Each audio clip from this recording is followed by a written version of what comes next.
మీకుండే ఎటువంటి గ్రహ బాధలైనా గృహ బాధలైనా శాశ్వత పరిష్కారం కోసం సంప్రదించండి శ్రీనివాస జ్యోతిషాలయ. సార్ నమస్తే. నమస్తే. నేను సుగాలి ప్రీతి కేసు మరోసారి వార్తల్లోకి వచ్చింది. దాని గురించి గతంలో పవన్ కళ్యాణ్ మాట్లాడడం జరిగింది. అయితే ఇప్పుడు సుగాలి ప్రీతి ఆ తల్లి పవన్ కళ్యాణ్‌కి ఒక వ్యతిరేకంగా మాట్లాడడం అనేది ఒక సంచలనంగా మారింది. అయితే పవన్ కూడా దీని గురించి స్పందించారు. ఆయన కూడా దీనికోసం దోషులను ఎవరిని వదిలిపెట్టం అన్నట్టుగా ఆయన కూడా మాట్లాడడం జరిగింది. అసలు ఈ కేసు ఏంటి? అసలు ఏం జరుగుతుంది సార్ ఇప్పుడు? సుగాలి ప్రీతి కేసు ఎప్పటినుంచో 2015 నుంచి కూడా ఇప్పటి వరకు కంటిన్యూ అవుతూనే ఉంది. రీసెంట్‌గా సుగాలి ప్రీతికి సంబంధించిన తల్లి వాళ్ళ అమ్మ పార్వతి, ఆమె పేరు సుగాలి పార్వతి. ఆమె పవన్ కళ్యాణ్‌కి వ్యతిరేకంగా కామెంట్లు చేయడం, పవన్ కళ్యాణ్‌కి వ్యతిరేకంగా ప్రెస్ మీట్ పెట్టి మంగళగిరిలో జనసేన ఆఫీస్ ముందు నేను నిరాహార దీక్ష చేస్తానని ప్రకటించడం, పవన్ కళ్యాణ్ ఒక నమ్మక ద్రోహి, నమ్మించి మోసం చేశాడు పవన్ కళ్యాణ్ అని ఆమె తీవ్రమైన ఆరోపణలు చేయడంతో పవన్ కళ్యాణ్ కూడా వైజాగ్ నుంచి సమాధానం ఇచ్చాడు.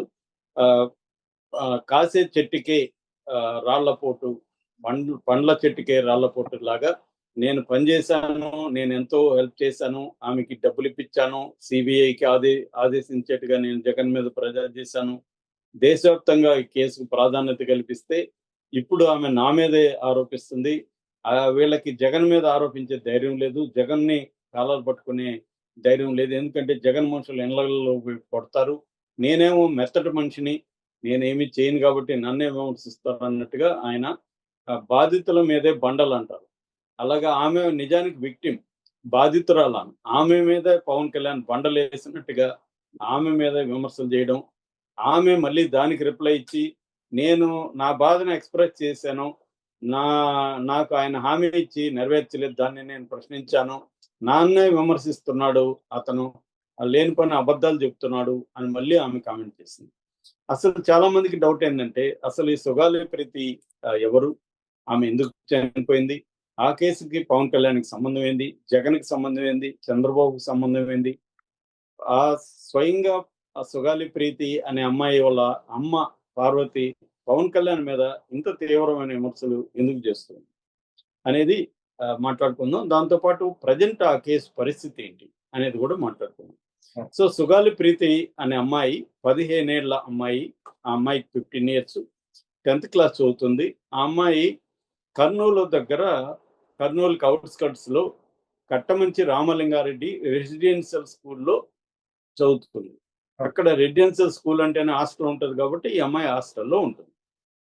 ఆగస్టు 19వ తేదీ 2017 ఈ అమ్మాయి సీలింగ్ ఫ్యాన్ కి టవల్తో ఉరేసుకొని చనిపోయింది అని చెప్పి వాళ్ళ ఇంటికి హాస్టల్ నుంచి ఫోన్ వచ్చింది.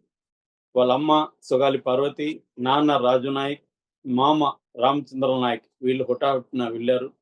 వెళితే అప్పటికి డెడ్ బాడీని పోస్ట్ మార్టం రిపోర్ట్కి పంపించడం కోసం కర్నూలు గవర్నమెంట్ హాస్పిటల్కి పంపించేశారు. వీళ్ళకి ఇన్ఫార్మ్ చేయలేదు. ఇన్ఫార్మ్ చేయకుండా బాడీని ఎలా ఇస్తారు అనేది ప్రశ్నించారు.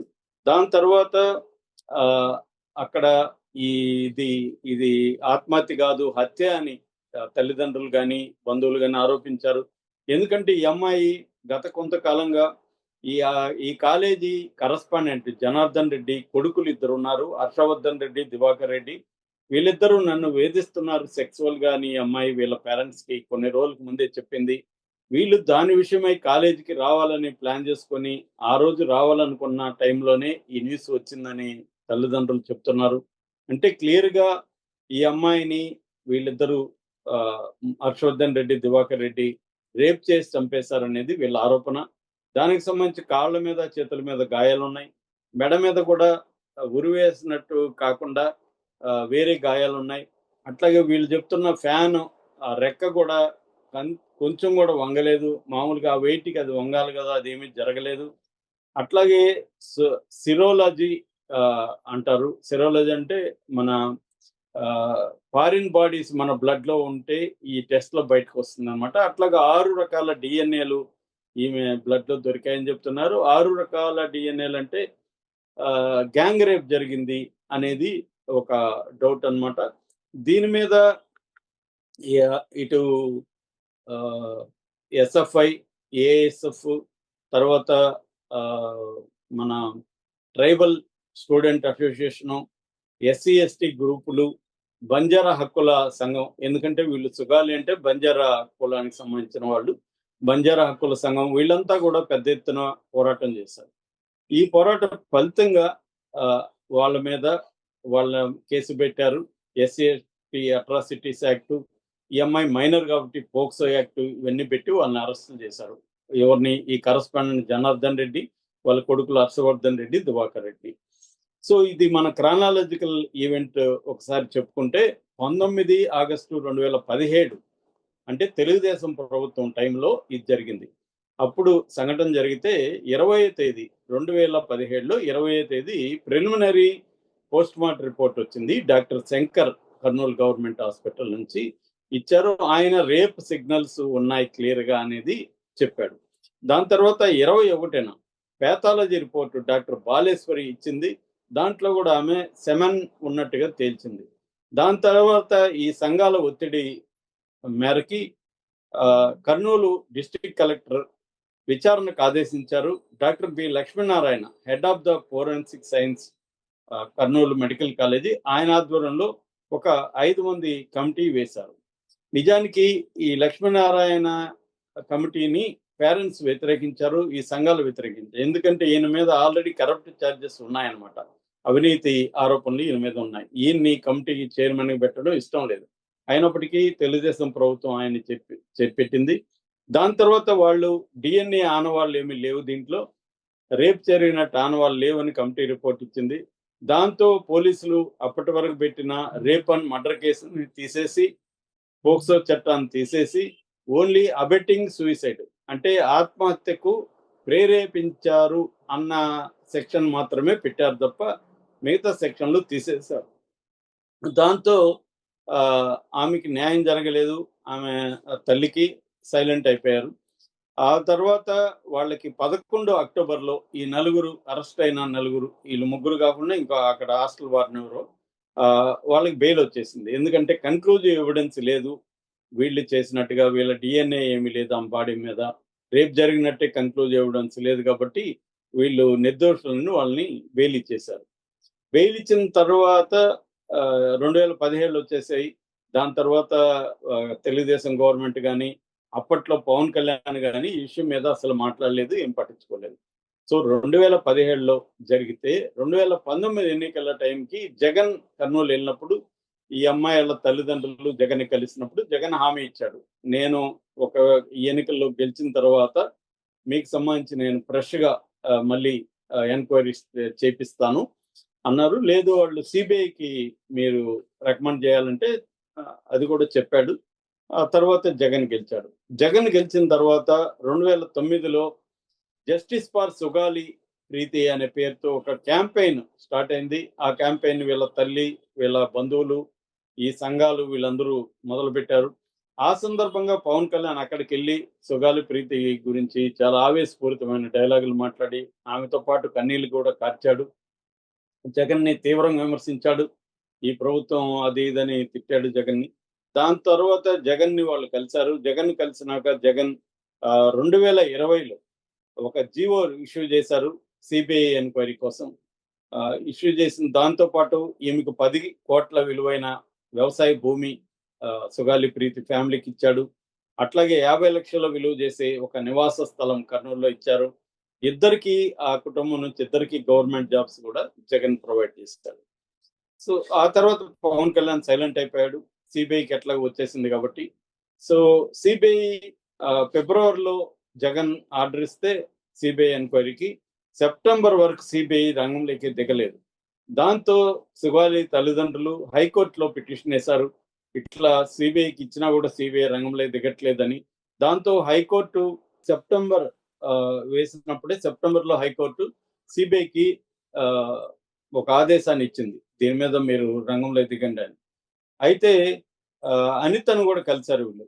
ఈ గవర్నమెంట్ వచ్చిన తర్వాత హోమ్ మినిస్టర్ అనితని 24లో, అంటే జగన్ పీరియడ్లో ఏమో సిబిఐకి ఇచ్చేశారు, సిబిఐ రంగంలోకి దిగలేదు. తర్వాత హైకోర్టుకి వెళ్ళారు, హైకోర్టు సిబిఐని రంగంలోకి దిగమని చెప్పింది. కానీ సరిగా జరగట్లేదు. దాంతో గవర్నమెంట్ ఈ లోపల మారిపోయింది, జగన్ ప్రభుత్వం వెళ్ళిపోయింది. ఆ తర్వాత కూడా మన పవన్ కళ్యాణ్ ఎప్పుడు కూడా దాని మీద ఏం మాట్లాడలేదు. ఆ తర్వాత ఇప్పుడు 1.5 ఇయర్ అయిపోయినా కూడా పవన్ కళ్యాణ్ పట్టించుకోవట్లేదు. ఆమె తల్లి మాత్రం పోరాడుతూనే ఉంది. ఆగస్టు 27న 2024లో అనితను కలిసి సిఐడి కన్నా ఇవ్వండి, సిబిఐ చేయట్లేదని కూడా అడిగింది. ఆమె హామీ ఇచ్చింది అనిత. అయితే ఏమీ నెరవేరలేదు. ఈ లోపల ఫిబ్రవరి 15 ఈ సంవత్సరం 2025 ఫిబ్రవరి 15న సిబిఐ హైకోర్టులో ఒక పిటిషన్ వేసింది. మా దగ్గర రిసోర్సెస్ లేవు ఈ కేసుని పరిశీలించడానికి. మాకు చాలా ఇంపార్టెంట్ కేసులు చాలా ఉన్నాయి. పైగా దీంట్లో ఏమి పెద్ద కాంప్లెక్సిటీ కూడా లేదు. సిబిఐ చేయాల్సినంత కేసు కాదు ఇది. కాబట్టి తల్లిదండ్రులు వేసిన పిటిషన్ని మీరు కొట్టేయండి అని వీళ్ళు పిటిషన్ వేశారు. ఇప్పుడు అది కోర్టులో పెండింగ్ లో ఉంది. ఇది లీగల్ వ్యవహారం. ఇప్పుడు ఈమె పవన్ కళ్యాణ్ ఎందుకు టార్గెట్ చేసిందంటే, పవన్ కళ్యాణ్ నేను చూసుకుంటాను, నేను సుగాలి ప్రీతి కేసుని నేను చూస్తానన్నవాడు జగన్ పీరియడ్ లో మాత్రమే విమర్శించాడు. అంతకుముందు 2017 నుంచి 19 వరకు 2 ఏళ్ల పాటు తెలుగుదేశం ప్రభుత్వం ఉంటే పవన్ కళ్యాణ్ పట్టించుకున్న పాపాన పోలేదు.